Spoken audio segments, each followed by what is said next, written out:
Cement வந்து ஒரு பெரிய வளர்ச்சியை நோக்கி போய்கிட்டு இருக்கு. சிமெண்ட் வந்து உண்மையாகவே ஒரு லட்சுமி கடாட்சமான தொழில். இதில் வந்து முனைஞ்சு நல்ல நேர்மையாக இதில் ஃபோக்கஸ் பண்ணி செய்கிறவங்க யாருமே இதில் ஃபெயிலியர் ஆனதாக சரித்திரமே கிடையாது.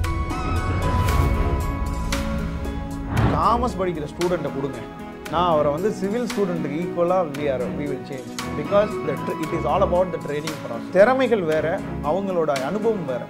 அனுபவம் உள்ள இப்போ எனக்கு இதில் அனுபவமே கிடையாதுன்னு சொன்னால் கூட இந்த ஸ்கில் செட்டை வச்சு முன்னேறி வந்தவங்கலாம் எவ்வளோ அப்படியே மக்கள்கிட்ட இன்றைக்கியோட ப்ரைஸ், இந்த சிமெண்ட்டோட ப்ரைஸ் தான் அவங்க ஃபிக்ஸ் பண்ணுற ப்ரைஸை நாங்கள் வந்து நேரடியாக வந்து மக்கள்கிட்ட ட்ரான்ஸ்பரன்ஸியாக பண்ணுறோம். ஆண்டர்ப்ரனர்ஸை எடுத்துகிட்டு வரணும்னு நினைக்கிறோம், உள்ளார ஒரு பிஸ்னஸ் ஓனர்ஸை எடுத்துகிட்டு வரணும்னு நினைக்கும் போது கார்பரேட்னு அவங்க பயப்பட வேண்டாம். வெறும் 50,000 ரூபாயை வச்சுக்கிட்டு அவங்க ஒரு செக்கை கொடுத்துட்டு, சார் நான் ஒரு 100 பேக் எடுத்து நான் வந்து பண்ணுறேன் சார், நான் ஒரு 1000 பேக் எடுத்து பண்ணுறேன், எனக்கு வந்து 2 லட்ச ரூபா தான் இன்வெஸ்ட்மெண்ட், 1 லட்ச ரூபா தான் இன்வெஸ்ட்மெண்ட், 50,000 இன்வெஸ்ட்மெண்ட்டுன்னு யார் வேணாலும் இந்த தொழிலை பண்ணலாம். சேர்மன் சாரோட விஷன் நான் சும்மா சொல்லலை. பணம் எத்தனையோ பேர் சம்பாதிக்கிறாங்க இன் வேரியஸ் ஃபீல்டு. அவர்கிட்ட வந்து நம்மளை கேட்டோம்னா அவர் வந்து இன்க்ளூசிவ் க்ரோத்துன்னு சொல்லுவோம்ல, என்னோட இருக்கிறவங்களும் சேர்ந்து வளரணும்னு நினைக்கிற ஒரு ஆள். அவரால் வளர்ந்தவங்கலாம் எண்ணற்ற பீப்புள். நான்லாம் வந்து அவரை அட்மையர் பண்ணி இன்ஸ்பயர் ஆகி அட்மையர் ஆகிட்டு தான் நான் வந்து I was actually become first of all ஒரு எம்ப்ளாயி ஆனேன். ஏன்னா அது நீங்கள் கேட்டீங்க அப்போ முதலீடு என்ன மாதிரி வரணும்னு. நாங்கள் எதிர்பார்க்குற முதலீடு நேர்மை, உழைப்பு, மேலே வரணுங்கிற அந்த தெரி, இந்த 3 இருந்தால் யாராக இருந்தாலும் எங்களால் மேலே கொண்டு வர முடியும். வைரத்தை கொண்டு போய் தங்கத்தில் தான் பதிக்கணும் அப்படிம்பாங்க, இல்லைன்னா அதுக்கு வைரத்துக்கு மதிப்பு இருக்காது. அந்த மாதிரி எங்கே வாங்குகிறோம், நம்ம போய் அணுகக்கூடிய இடம் எது என்கிறது ஒரு முக்கியமான அம்சமாக இன்றைக்கி வரைக்கும் நாங்கள் கொடுக்கக்கூடிய வாடிக்கையாளர்கள் எல்லாமே எங்களோட ஒரு திருப்தியாக இருக்காங்கிறது ஒரு குறுகிய காலத்தில் நாங்கள் சம்பாதிச்ச ஒரு பெரிய சொத்து. மக்களுக்கு வந்து ஸ்ட்ரெயிட்டாக எங்கள்கிட்ட ஒரே ஒரு ஆள்கிட்ட கனெக்ட் பண்ணிட்டால் எல்லா பக்கெட்ஸும் எங்கள்கிட்ட இருக்குது. It is a one stop solution அப்படின்றது தான் வந்து SRM PRCMentsோட ஐடியா.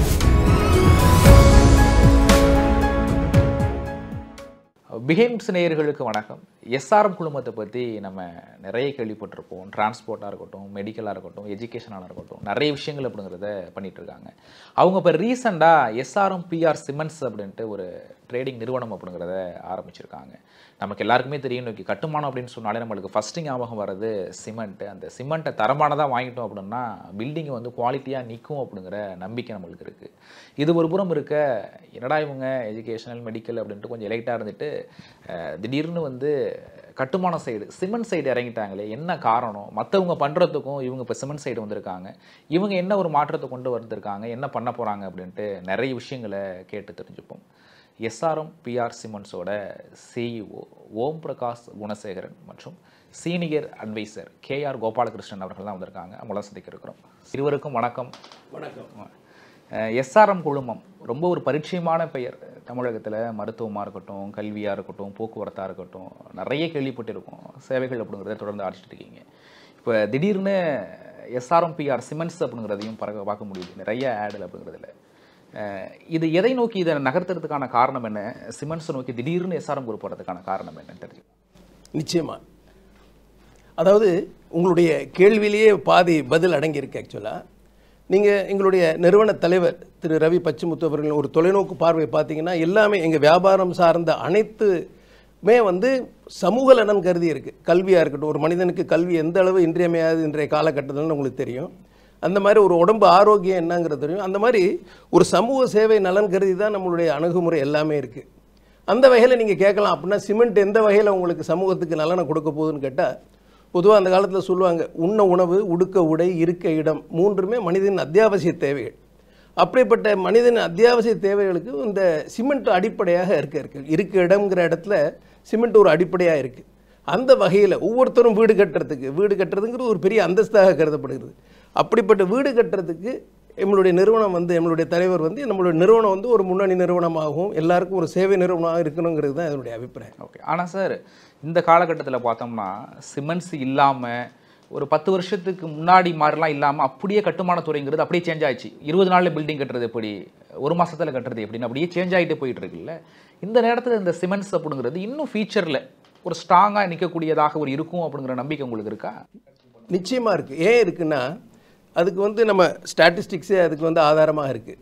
இன்றைக்கி பார்த்தீங்கன்னா தமிழகத்தில் இன்றைக்கி தமிழகத்தை பொறுத்தவரையில் வளர்ச்சி பார்த்தீங்கன்னா 15% வளர்ச்சி இருக்குது. இந்த வளர்ச்சி வந்து ஓவராலாக இருந்தால் கூட நீங்கள் கேட்ட கேள்விக்கு ஒவ்வொரு துறையும் வளர்ந்து வருகிறது.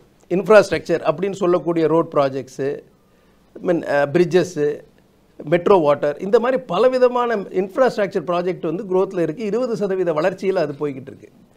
அதே மாதிரி வீடு கட்டுமானங்கள்ங்கிறது கிட்டத்தட்ட 10%. இது வந்து அரசாங்கத்தினுடைய பலவித சலுகை திட்டங்கள்னாலையும் பேங்க்களுடைய கடன் வசதினாலையும் தனிப்பட்ட முறையில் வீடு கட்டக்கூடிய பணிகள் அதிகமாக வந்துட்டு இருக்கு. இப்படின்னு பார்க்கும்போது நீங்கள் சொல்லக்கூடிய இந்த வேறு துறையிலான சிமெண்ட் உபயோகங்கள் வந்து அதிகரித்துக்கிட்டே வருது. ஃபார் எக்ஸாம்பிள் இப்போ காங்கிரீட்டுங்கும் போது ஆர்எம்சி, முதல்ல ஆர்எம்சி ஃபெமிலியராகவே இல்லாமல் இருந்தது. இன்றைக்கி ஆர்எம்சிங்கிறது ஒரு முக்கியமான ஒரு அங்கமாக விளங்குகிறது. அந்த மாதிரி சிமெண்ட்டினுடைய எதிர்காலம் வந்து மிகவும் ஒரு உண்மையாகவே இந்த தொழிலே ஒரு சுபீட்சமான ஒரு தொழில். அப்படிப்பட்ட இந்த தொழில் வந்து எதிர்காலத்தில் ஒரு நல்ல ஒரு ஒளிமயமான காலமாக தான் இருக்குது. நிச்சயமாக நம்ம ஏதாச்சும் வீடு கட்டுறோம் இல்லை பெரிய அப்பார்ட்மெண்ட்ஸ் கட்டுறோம் அப்படின்னா சிமெண்ட் எங்கே தயாரிக்கிறாங்க அப்படிங்கிறதெல்லாம் தாண்டி வந்து சரி இன்ஜினியர் சொல்லிட்டாரா இந்த பிராண்ட் வாங்கிடுவோம் அப்படின்ட்டு இருக்காங்கல்ல. இதெல்லாம் தாண்டி இந்தியா, குறிப்பாக தென்னிந்தியா, தமிழகத்தில் நம்ம சிமெண்ட்டை பொறுத்தளவுக்கும் தொழிற்சாலைகளோட சதவீதமாக இருக்கட்டும், நம்ம எந்த நிலையில் இருக்கோம், சிமெண்ட் உற்பத்தியாக இருக்கட்டும், இங்கே பயன்படுத்துபவர்களுடைய அந்த ஒரு இதாக இருக்கட்டும், சதவீதமாக இருக்கட்டும். அதாவது இந்த அவேர்னஸ் பிகாஸ் ஆஃப் மீடியானால இன்றைக்கி வந்து இண்டிவிஜுவல் அவேர்னஸ் நீங்கள் சொல்கிற மாதிரி முதல்ல சிமெண்ட்டுங்கிற மாதிரி தான் இருந்ததே ஒழி. இன்றைக்கி வந்து இன்ஜினியரிங் காலேஜஸ் பெருகி அதனுடைய டெக்னிக்கல் நாலேஜ்னாலையும் மற்றும் அவங்க உபயோகிக்கும் தன்மையும் பொறுத்தும் இன்றைக்கி நாலேஜ் வந்து இண்டிவிஜுவலாகவே எல்லாருக்குமே அதிகமாக இருக்குது. வாங்குறதுக்கு முன்னாடியே ஒரு தரம் என்ன, அதனுடைய சேவைகள் என்ன, அதனுடைய விலை என்னன்னு பலதரப்பட்ட ஒரு பரிசீலனை பண்ணிட்டு தான் ஒரு சிமெண்ட்டை வாங்குறாங்க. அதனால இன்றைக்கி பப்ளிக் நடுவில் ப்ராபப்ளி அவங்களுடைய அனுபவங்களே அவங்களுக்கு கல்வியாக அமைந்து விடுகிறது.